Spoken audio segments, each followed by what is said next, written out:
Welcome back to my channel Kavya lifestyle vlog in Kannada. ಎಲ್ಲರೂ ಹೇಗಿದ್ದೀರಾ? ಎಲ್ಲರೂ ಚೆನ್ನಾಗಿದ್ದೀರಾ ಅಂತ ಭಾವಿಸ್ತೀನಿ. ನಾವು ಕೂಡ ಚೆನ್ನಾಗಿದ್ದೀವಿ. ಸೊ ಇವತ್ತು ಸಾತ್ವಿಕಿಗೆ ಫಸ್ಟ್ ಹೇರ್ ಕಟ್ ಮಾಡ್ಸೋಕ್ಕೆ ಹೋಗ್ತಾ ಇದ್ದೀವಿ. ಚಾಮಿಗಾ? ಓಕೆ, ಅವ್ನು ಚಾಮಿಗೆ ಅಂತ ಅಂದ್ಕೊಂಡಿದ್ದಾನೆ. ಸೊ ನೋಡೋಣ ಯಾವ ರೀತಿ ಹೋಗುತ್ತೆ ಇವತ್ತು ದಿನ ಅನ್ನೋದು ನಿಮ್ಮ ಜೊತೆ ಶೇರ್ ಮಾಡ್ಕೋತೀನಿ. ಸೊ ಇನ್ನೂ ಯಾರು ನನ್ನ ಚಾನಲ್ನ ಸಬ್ಸ್ಕ್ರೈಬ್ ಮಾಡ್ಕೊಂಡಿಲ್ಲ, ಬೇಗ ಹೋಗಿ ಸಬ್ಸ್ಕ್ರೈಬ್ ಮಾಡ್ಕೊಳ್ಳಿ, ಲೈಕ್ ಶೇರ್ ಕಮೆಂಟ್ ಮಾಡೋದನ್ನು ಮರಿಬೇಡಿ. ಸೊ ಇಲ್ಲಿ ರೆಡಿ ಆಗ್ತಿದ್ದಾನೆ ಸಾತ್ವಿಕ್. ನಾವು ರೆಡಿ ಆಗಿದ್ದೀವಿ. ಅವನು ಎಲ್ಲಿಗೆ ರೆಡಿ ಆಗಿದ್ದೀವಿ? ಕಟಿಂಗ್ ಮಾಡಿಸ್ಕೊಂಬರೋಕೆ ಹೋಗೋದಕ್ಕೆ. ಚಾಮಿಗ? ಓಕೆ. ಸಾತ್ವಿಕಿಗೆ ಕೂದಲು ತುಂಬಾ ಜಾಸ್ತಿ ಬೆಳೆದಿದೆ. ಅದಕ್ಕೆ ಬಿಡೋಕ್ಕೂ ಒಂದು ಕಾರಣ ಇದೆ, ನಾನು ವಿಡಿಯೋ ಎಂಡಲ್ಲಿ ಹೇಳ್ತೀನಿ. ಸೊ ಇರಿ ಒಂದು ನಿಮಿಷ. ಸಾತ್ವಿಕಿಗೆ ನೋಡಿ ಎಷ್ಟು ಹೇರ್ಸ್ ಬೆಳೆದಿದೆ ಅಂತ. ಎಲ್ಲ ಚಿನ್ನಿ ನೋಡ್ಬೋದು, ತುಂಬಾ ಉದ್ದ ಬೆಳೆದಿದೆ. ಮುಂದೇನೂ ಅಷ್ಟೇ ತುಂಬಾ ಕೂದಲಿದೆ. ಸೊ ಇವಾಗ ಅವನಿಗೆ ಹೇರ್ ಕಟ್ ಮಾಡಿಸೋಣ.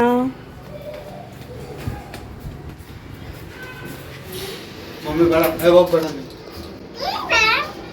ಏನಕ್ಕೆ ಮಮ್ಮಿ ಬೇಕು ತಾನೆ ಚಿನ್ನಮ್ಮ?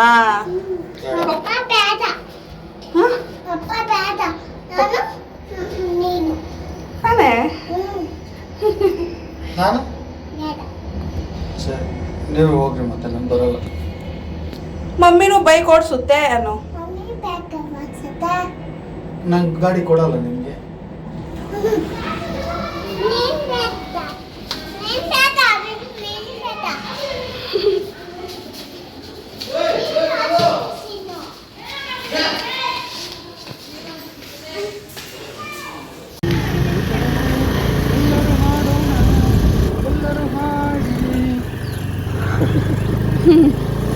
ಆಡೋ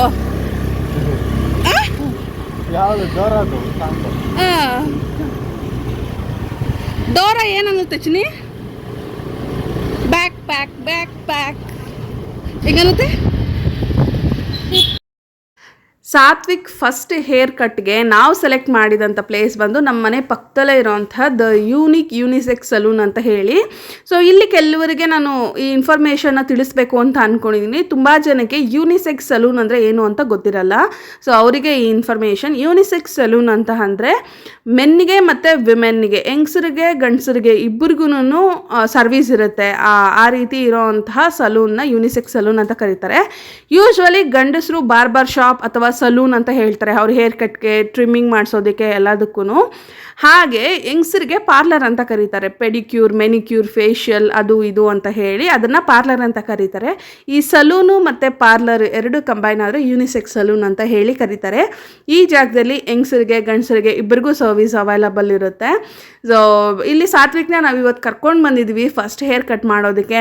ಹೇರ್ ಕಟ್ ಮಾಡಬೇಕಾದ್ರೆ ಸಾತ್ವಿಕು ಕೋಪರೇಟ್ ಮಾಡ್ತಾನೋ ಇಲ್ವೋ, ಹಠ ಮಾಡ್ತಾನೇನೋ ಅಂತ ಅಂದ್ಕೊಂಡಿದ್ದೆ. ಯಾಕೆ ಅಂತಂದರೆ ಸಾತ್ವಿಕ್ಗೆ 11 ಮಂತ್ಸಲ್ಲಿ ಅವನಿಗೆ ಫಸ್ಟ್ ಬೋಡಿ ಮಾಡಬೇಕಾದ್ರೆ ಅವನನ್ನು 5-6 ಜನ ಇಟ್ಕೊಂಡಿದ್ರು. ಅಷ್ಟು ಕಿರ್ಚ್ತಿದ್ದ, ಅಷ್ಟೂ ಅಳ್ತಿದ್ದ. ಸೊ ಫಸ್ಟ್ ಹೇರ್ ಕಟ್ ಮಾಡಬೇಕಾದ್ರೆ ಏನಾದರೂ ಭಯ ಬೀಳ್ತಾನೇನೋ, ಕಿರ್ಚ್ತಾನೇನೋ ಅಂತಲೇ ನಾನು ಜೊತೆನಲ್ಲಿ ಹೋಗಿದ್ದಿದ್ದು. ಆದರೆ ಅವನು ಏನು ಒಂಚೂರು ಸೌಂಡ್ ಮಾಡಲಿಲ್ಲ. ಹೇಗೆ ಕೂರಿಸಿದ್ವೋ ಹಾಗೇ ಇದ್ದ. ಆ ಕಟಿಂಗ್ ಮಾಡ್ತಾರಲ್ವ ಅವ್ರಿಗೂ ನೋಡಿ ತುಂಬಾ ಶಾಕ್ ಆಯಿತು. ಈ ಹುಡುಗ ಏನು ಸೈಲೆಂಟಾಗಿ ಕೂತಿದ್ದಾನಲ್ವಾ, ಕರೆಕ್ಟಾಗಿ ಹೇರ್ ಕಟ್ ಮಾಡಿಸ್ಕೊತಿದ್ದಾನೆ ಅಂತ. ಯೂಶ್ವಲಿ ತುಂಬ ಜನ ಹತ್ಕೊಂಡು ಸ್ವಲ್ಪ ಗಲಾಟೆ ಮಾಡಿದಾಗ ಹೇರ್ ಕಟ್ ಮಾಡೋರ್ಗು ಸ್ವಲ್ಪ ತೊಂದರೆ ಆಗುತ್ತೆ. ಅವ್ರು ನಿಲ್ಲಿಸಿ ಹೇರ್ ಕಟ್ ಮಾಡಬೇಕಾಗತ್ತೆ. ಅವ್ರನ್ನ ಮಾತಾಡಿಸ್ಕೊಂಡು ಸಮಾಧಾನ ಮಾಡಿಸ್ಕೊಂಡು ಮಾಡೋಕ್ಕೆ ತುಂಬಾ ಟೈಮ್ ಕೂಡ ತೊಗೊಳುತ್ತೆ. ಬಟ್ ಸಾತ್ವಿಕು ಅಟ್ಟನೇ ಮಾಡಲಿಲ್ಲ, ಸೈಲೆಂಟಾಗಿ ಹೇರ್ ಕಟ್ ಮಾಡಿಸ್ಕೊಂಡ. ಅದು ಒಂದು ರೀತಿ ಖುಷಿ ಆಯಿತು ನಮಗೆ. ಕೆಲವರಿಗೆ ಅನ್ನಿಸ್ಬೋದು, ಯಾಕಿಷ್ಟು ದಿವಸ ನಿಮ್ಮ ಮಗನಿಗೆ ಹೇರ್ ಕಟ್ ಮಾಡಿಸ್ಲಿಲ್ಲ, ಇಷ್ಟೊಂದು ಕೂದಲು ಬೆಳೆದಿದೆಯಲ್ಲ, ಮಾಡಿಸ್ಬೋದಿತ್ತಲ್ಲ ಅಂತ ಹೇಳಿ. ಸಾತ್ವಿಕಿಗೆ ಉದ್ದಾಗಿಂದ 2 ಟೈಮ್ಸು ಅವನಿಗೆ ಬೋಡಿ ಮಾಡಿಸಿದ್ದೀವಿ. 3rd ಟೈಮ್ ಬೋಡಿ ಮಾಡ್ಸೋಕ್ಕೆ ನಾವು ದೊಡ್ಡ ತಿರುಪತಿಗೆ ಹೋಗಬೇಕು ಅಂತ ಹೇಳಿ ಪ್ಲ್ಯಾನ್ ಹಾಕ್ಕೊಂಡಿದ್ವಿ. ಈ ಜಾನ್ವರಿನಲ್ಲಿ ನಮಗೆ ತಿರುಪತಿಗೆ ಹೋಗಿ ಮುಡಿ ಕೊಡೋ ಪ್ಲ್ಯಾನ್ ಇತ್ತು. ಆದರೆ ಈ ಕೊರೋನಾ ಜಾಸ್ತಿ ಆಗ್ತಿರೋದ್ರಿಂದ ಮತ್ತು ನನಗೆ ಸ್ವಲ್ಪ ಹೆಲ್ತ್ ಇಶ್ಯೂ ಆಗಿದೆ ರೀಸೆಂಟಾಗಿ, ಅದರಿಂದ ಸ್ವಲ್ಪ ಡಿಲೇ ಆಯಿತು ನಾವು ಹೋಗೋದು. ಆದರೆ ಜನವರಿನಲ್ಲಿ ಹೋಗಬೇಕು ಅಂತ ಪ್ಲ್ಯಾನ್ ಹಾಕ್ಕೊಂಡಿದ್ದು. ಟಿಕೆಟ್ ಬುಕ್ ಮಾಡಿದ್ವಿ, ಬಟ್ ಅದು ಕ್ಯಾನ್ಸಲ್ ಆಗಿದೆ. ನಮಗೆ ಗೊತ್ತಿರೋಂತಹ ಪುರೋಹಿತರ ಹತ್ರ ಹೋಗಿ ನಾವು ಈ ರೀತಿ ದೇವಸ್ಥಾನಕ್ಕೆ ಹೋಗಬೇಕು ಅಂತ ಹೇಳಿ ಕೂದಲನ್ನ ಬೆಳೆಸ್ತೀವಿ ಮಗುಗೆ. ಅವ್ನಿಗೆ ಇವಾಗ ಅದು ಅಷ್ಟೊಂದು ಕಂಫರ್ಟಬಲ್ ಆಗ್ತಿಲ್ಲ, ಟಿಕೆಟ್ ಬೇರೆ ಬುಕ್ ಮಾಡಿದ್ವಿ, ಕ್ಯಾನ್ಸಲ್ ಆಗಿದೆ, ಈ ಕೊರೋನಾ ಬೇರೆ ಜಾಸ್ತಿ ಆಗ್ತಿದೆ, ಏನು ಮಾಡೋದು ಅಂತ ಕೇಳಿದಾಗ ಅವರು ನಮಗೇನು ಹೇಳಿದ್ರು ಅಂತಂದರೆ, ಮಗುಗೆ ಕೂದಲು ಎಷ್ಟಿರುತ್ತೋ ಅಷ್ಟು ಕೊಟ್ಟರೆ ಸಾಕು, ನಾವು ಬೆಳೆಸಿನೇ ಕೊಡಬೇಕು ಅಂತ ಏನಿಲ್ಲ, ಎಷ್ಟಿರುತ್ತೋ ಅಷ್ಟು ದೇವ್ರಿಗೆ ಕೊಟ್ಟರೆ ಸಾಕಾಗುತ್ತೆ. ಸೊ ಈಗ ಸದ್ಯಕ್ಕೆ ನೀವು ಮಗುಗೆ ಹೇರ್ ಕಟ್ನ ಮಾಡಿಸ್ಬಿಡಿ. ತಲೆಯಲ್ಲಿ ಕೂದಲು ತುಂಬಾ ಜಾಸ್ತಿ ಇದ್ದರೆ ಮಗು ಚಂಡಿಡಿಯುತ್ತೆ, ಹಠ ಮಾಡುತ್ತೆ, ಹಾಗೆ ಹುಷಾರಿಲ್ಲದೆ ಆಗಿಬಿಡುತ್ತೆ, ಆವಾಗವಾಗ ಹುಷಾರಿಲ್ಲದೆ ಆಗುತ್ತೆ, ಜ್ವರ ಬರುತ್ತೆ, ಮತ್ತು ತಲೆಯಲ್ಲಿ ಏನುಗಳು ಅಂತಾರಲ್ಲ ಅದೆಲ್ಲ ಬರೋಕ್ಕೆ ಸ್ಟಾರ್ಟ್ ಆಗುತ್ತೆ. ಅದಷ್ಟು ಹೈಜೀನಿಕ್ ಅಲ್ಲ. ಸೊ ನೀವೇನು ಮಾಡ್ತೀರಾ ಅಂತಂದರೆ ಈಗ ಹೇರ್ ಕಟ್ ಮಾಡಿ ಇನ್ನು ಸ್ವಲ್ಪ ದಿವಸ ಹೋದ್ಮೇಲೆ ದೇವಸ್ಥಾನಕ್ಕೆ ಹೋಗೋಕ್ಕೆ ಪ್ಲ್ಯಾನ್ ಹಾಕ್ಕೊಂಡು ಅವಾಗ ಎಷ್ಟು ಕೂದಲಿರುತ್ತೋ ಅಷ್ಟು ಕೂದಲನ್ನ ನೀವು ದೇವರಿಗೆ ಕೊಡ್ಬೋದು ಅಂತ ಹೇಳಿದ್ರು. ಸೊ ನಾವೂ ಹಾಗೆ ಡಿಸೈಡ್ ಮಾಡ್ಕೊಳ್ಳೋಣ, ಹಾಗೆ ಮಾಡೋಣ ಅಂತ ಅಂದ್ಕೊಂಡ್ವಿ. ಈಗ ಬನ್ನಿ ಪಾರ್ಲರ್ ಹೇಗಿದೆ ಅಂತ ನೋಡೋಣ. ಈ ಪ್ಲೇಸ್ ಬಂದು ತಲೆ ವಾಶ್ ಮಾಡೋ ಅಂಥದ್ದು ಹೇರ್ ಕಟ್ಟಿಗಿಂತ ಮುಂಚೆ. ಹಾಗೆ ಟವಲ್ಸ್ ಇಟ್ಟಿದ್ದಾರೆ. ಇಲ್ಲಿ ಕಾಲು ವಾಶ್ ಮಾಡೋ ಅಂತಹ jacuzzi, pedicure, manicure section, nail polish ತುಂಬ ಕಲೆಕ್ಷನ್ಸ್ ಇಟ್ಟಿದ್ರು. ಹಾಗೆ ಇಲ್ಲಿ ಹೇರ್ ಕಟ್ ಮಾಡಿ ಹೇರ್ ಡ್ರೈ ಮಾಡೋ ಅಂಥ ಪ್ಲೇಸು. ಪಾರ್ಲರಿಂದ ಹೊರಗಡೆ ನೋಡಿದ್ರೆ ಈ ರೀತಿ ಕಾಣಿಸುತ್ತೆ ಜಾಗ. ಮೇನ್ ರೋಡಲ್ಲೇ ಇರೋ ಅಂಥದ್ದು ಪಾರ್ಲರು. ಮತ್ತು ಲೈಟಿಂಗ್ಸು ಅಷ್ಟೇ ಪಾರ್ಲರ್ ಒಳಗಡೆ ತುಂಬಾ ಚೆನ್ನಾಗಿ ಕಾಣಿಸ್ತಿತ್ತು. ಬೋರ್ ಅಂತ ಅನ್ಸೋದಿಲ್ಲ, ಸ್ವಲ್ಪ ಆ್ಯಕ್ಟಿವ್ ಆಗಿರ್ಬೋದು, ಚೆನ್ನಾಗಿ ಅನಿಸುತ್ತೆ. ಹಾಗೆ ಹೇರ್ ಡ್ರೈಯರ್ಸ್ ಎಲ್ಲ ತುಂಬಾ ಹೈಜೀನಿಕ್ ಆಗೂ ಕೂಡ ಇಟ್ಟಿದ್ರು. ಈಗ ಸಾತ್ವಿಕ್ ಮುಖ ನೋಡೋಣ ಹೇರ್ ಕಟ್ ಮಾಡಿದಾದ್ಮೇಲೆ ಹೇಗೆ ಕಾಣಿಸ್ತಾನೆ ಅಂತ.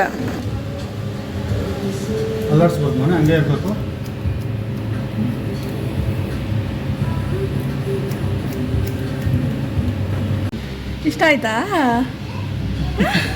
Smile smile Chini.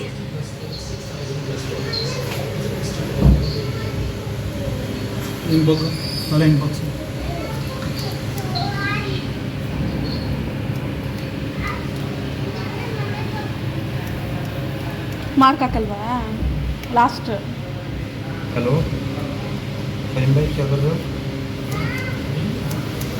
Beauty beauty beauty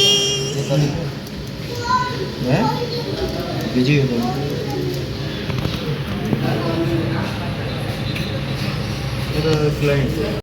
ಇಲ್ಲಿ ಅವ್ನಿಗೆ ಹೇರ್ ಕಟ್ ಮಾಡೋದಕ್ಕೆ 20 to 30 ಮಿನಿಟ್ಸ್ ಆಯಿತು. ಅವನಿಗೆ ನಿದ್ದೆ ಬಂದಂಗೆ ಆಗ್ತಾ ಇದೆ. ಅವ್ರ ಪಪ್ಪ ಇಟ್ಕೊಂಡಿರೋ ಅವ್ರ ಪಪ್ಪ ಕೈ ಮೇಲೇ ನಿದ್ದೆ ಮಾಡ್ತಾ ಇದ್ದಾನೆ. ಅವನಿಗೆ ಫುಲ್ಲು ನಿದ್ದೆ ಬರ್ತಾ ಇದೆ. ಬಿಟ್ಟರೆ ಸಾಕು ನಂಗೆ ನಿದ್ದೆ ಮಾಡ್ತೀನಿ ಅನ್ನೋ ಸ್ಟೇಜಲ್ಲಿ ಇದ್ದ ಅವನು. ಸೊ ಲಾಸ್ಟಲ್ಲಿ ನಾವು ಮಾರ್ಕ್ಸ್ ಎಲ್ಲ ಹಾಕಬೇಕು ಅಂತ ಏನು ಪ್ಲ್ಯಾನ್ ಮಾಡ್ಕೊಂಡಿರಲಿಲ್ಲ. ಬಟ್ ಅವರು ಒಂದು ಚಿಕ್ಕದಾಗ ಹಾಕಿದ್ರೆ ಚೆನ್ನಾಗಿರುತ್ತೆ ಅಂದರು. ಸೊ ಅದಕ್ಕೆ ಒಂದು ಚಿಕ್ಕದಾಗ ಒಂದು ಮಾರ್ಕ್ ಹಾಕಿಸ್ತಿದ್ದೀವಿ. But that is invisible mark, ಅದು ಕಾಣಿಸೋದಿಲ್ಲ. ಮಾರ್ಕ್ ಹಾಕಿದ್ದೀವಿ ಅಂತಲೂ ಗೊತ್ತಾಗೋದಿಲ್ಲ. ಅದು ಮಾರ್ಕ್ ಹಾಕೋ ಲೆಕ್ಕಕ್ಕೆ ಬರೋದೇ ಇಲ್ಲ ಅಂತ ಇಟ್ಕೊಳ್ಳಿ. ಹಂಗೆ ಸುಮ್ಮನೆ ಸ್ಟೈಲಿಗೆ ಪಾಪಡಿ ಎತ್ತೋದಕ್ಕೆ ಚೆನ್ನಾಗಿ ಕಾಣಿಸುತ್ತೆ ಅಂತಂದ್ಬಿಟ್ಟು ಒಂದು ಮಾರ್ಕ್ನ ಕೂಡ ಹಾಕಿದ್ರು ಸಾತ್ವಿಕಿಗೆ ಲಾಸ್ಟಲ್ಲಿ. ನೋಡೋದಕ್ಕೆ ತುಂಬಾ ಕ್ಯೂಟಾಗಿ ಕಾಣಿಸ್ತಿದ್ದ. ನೋಡಿ, ತಾಯಂದಿರಿಗೆ ಮಕ್ಕಳದ್ದು ಯಾವುದೇ ಒಂದು ಫಸ್ಟ್ ಸ್ಟೆಪ್ ಆಗಿರ್ಬೋದು ಅವ್ರ ಲೈಫಲ್ಲಿ, ಬೇಬೀಸ್ ಲೈಫಲ್ಲಿ. ಎಕ್ಸಾಂಪಲ್ಗೆ ಬೇಬೀಸು ಫಸ್ಟ್ ಟೈಮು ಬಾರಳು ಬೀಳ್ತಾರಲ್ಲ, ಅದು ಫಸ್ಟ್ ಟೈಮ್ ಅಮ್ಮ ಅಪ್ಪ ಅಂತ ಕರೆಯುವಂಥದ್ದು, ಫಸ್ಟ್ ಬರ್ಡೇ, ಫಸ್ಟ್ ಟೈಮ್ ಬೋಡಿ ಮಾಡಿಸೋವಂಥದ್ದು, ಮತ್ತು ಫಸ್ಟ್ ಟೈಮ್ ಸ್ಕೂಲಿಗೆ ಹೋಗುವಂಥದ್ದು, ಫಸ್ಟ್ ಟೈಮ್ ಹೇರ್ ಕಟ್ ಮಾಡಿಸೋವಂಥದ್ದು, ಇಂಥ ವಿಷಯಗಳೆಲ್ಲ ತುಂಬಾ ಸ್ಪೆಷಲ್ಲು. ಸೂಪರ್.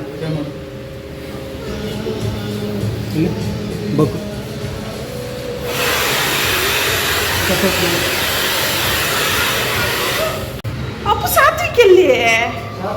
ಇದು ಸಾತ್ವಿಕ್ ಅಲ್ಲ, ಇವನ್ ಯಾರೋ ಬೇರೆ, ಇವನ್ ಯಾರೋ ಬೇರೆ. ಅಪ್ಪು ಎಲ್ಲಿ ಮುಖ ತೋರ್ಸು. ಹೌದು, ಸಾತ್ವಿಕೆ.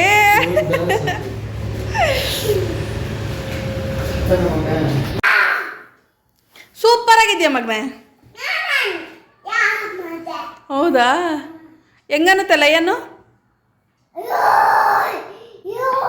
ರೋ ರೋ ರೋ. ಇದು ಹಾರ್ಸ್ ಹೆಂಗನ್ನುತ್ತೆ? ಪಿಗ್ಗು ಎಲ್ಲಾಗ್ತೆ ಪೆಪ್ಪ ಪಿಗ್ಗು? ಎತ್ಕೋ.